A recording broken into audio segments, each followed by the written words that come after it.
మొగల్ రేకులు సీరియల్ వచ్చి కొన్ని సంవత్సరాలు గడుస్తున్నప్పటికీ ఈ సీరియల్ను ఇప్పటికీ ఎవరూ మర్చిపోలేదు. జెమినీ ఛానల్లో ప్రసారమైన ఈ సీరియల్ ఎంతటి ఘన విజయాన్ని సాధించిందో ప్రత్యేకంగా చెప్పనవసరం లేదు. ఈ సీరియల్ ద్వారా వచ్చిన గుర్తింపుతో ఈ సీరియల్ నటులు అటు వెండితెరపైన ఇటు బుల్లితెరపైన ప్రేక్షకులను అలరిస్తున్నారు. అయితే ఈ సీరియల్లో ఇంద్రకు 2 తమ్ములు ఉంటారు. అందులో ఒకరు దయ అసలు పేరు పవిత్రానాథ్.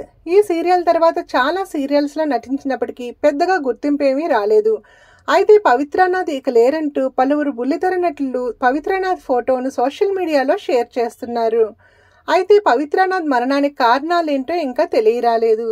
గతంలో పవిత్రానాథ్కి అతని భార్యకి చాలా గొడవలయ్యాయి. పవిత్రానాథ్కు అమ్మాయిల పిచ్చి ఉందంటూ అతని భార్య ఆరోపణలు చేశారు. అప్పట్లో ఈ న్యూస్ బాగా వైరల్ అయింది. అయితే పవిత్రానాథ్ ఓవర్ డ్రింకింగ్ వల్ల ఇదివరకే గుండెపోటు వచ్చినట్లు అతని భార్య అప్పట్లో ఒక ఇంటర్వ్యూలో తెలిపారు. అయితే పవిత్రానాథ్ సహజ మరణమా లేక బలవన్ మరణమా తెలియాల్సి ఉంది. ఏది ఏమైనా పవిత్రానాథ్ ఆత్మకు శాంతి చేకూరాలని మనము కోరుకుందాం.